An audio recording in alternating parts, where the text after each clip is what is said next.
I know from a very early age I've been interested in games, especially with like some of my earliest memories of playing PS1 and like the original Xbox, because my mum and dad are massively into it. They always used to fall out over Tomb Raider and stuff, and I remember that vividly.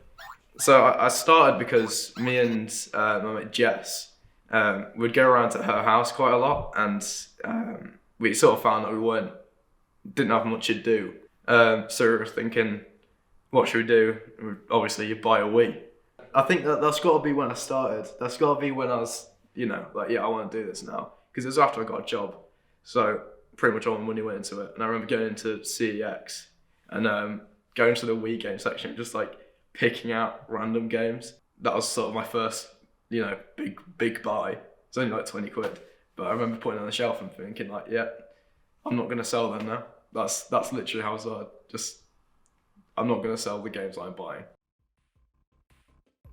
My name is Lewis, and I am a games collector, video game collector.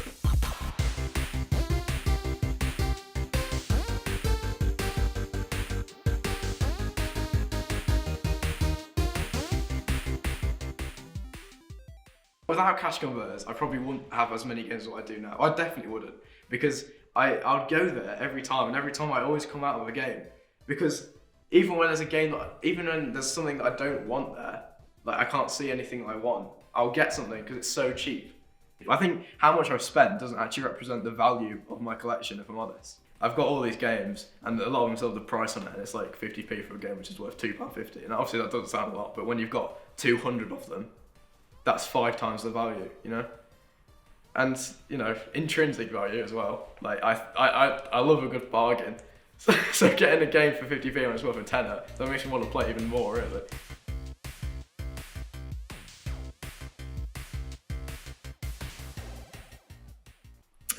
So some of my favourite things on the collection, basically. The first thing which comes to my head is definitely the sealed copy of the More Brain Training. More Brain Training was the first sealed game I actually got, and it's probably like the first game which I sort of thought was like the main part of my collection. It was only 50p. I know it's not worth more than that, really. The brain training games and that them type of games on the DS really defined it as like a multi-generational console. As in not multi-generational, as in age-wise. Old elderly people played it, middle-aged people played it. We played it as kids. It is like the DS is such a good console for that stuff, and the More Brain Training sealed is it sums up how much I love the DS basically, because it's a great game, and I just like having it sealed.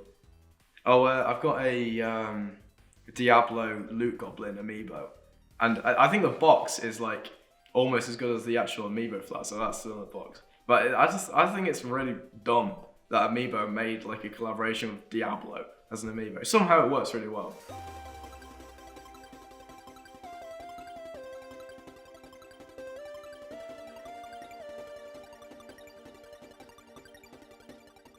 I am proud and I'm not proud. I'm proud. Sometimes I look at it, I'm like, nice. I'm living out the dream that I had, Like, because even when I was early on, I wasn't game collecting. I always loved the history of games. I'd watch, like, every single YouTube video I'd watch was on gaming. So, I see it now and I'm like, if 12-year-old me could see this, he would be loving it.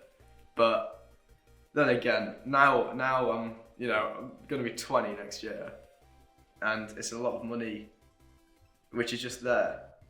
So being proud of something, of wasting money, that's not right, But then it's also like pride, because it's like, I wanted to do this, and I've done it, and I'm doing it, and I'm not going to stop anytime soon. It's like value to me. That's the whole thing about collecting, intrinsic value. Because if you don't actually care and you're only in it for the money, then there's no point in doing it. Like, you're not a games collector if you're like, oh, I like that because it's expensive. You like it because it's, it's a part of the history of it.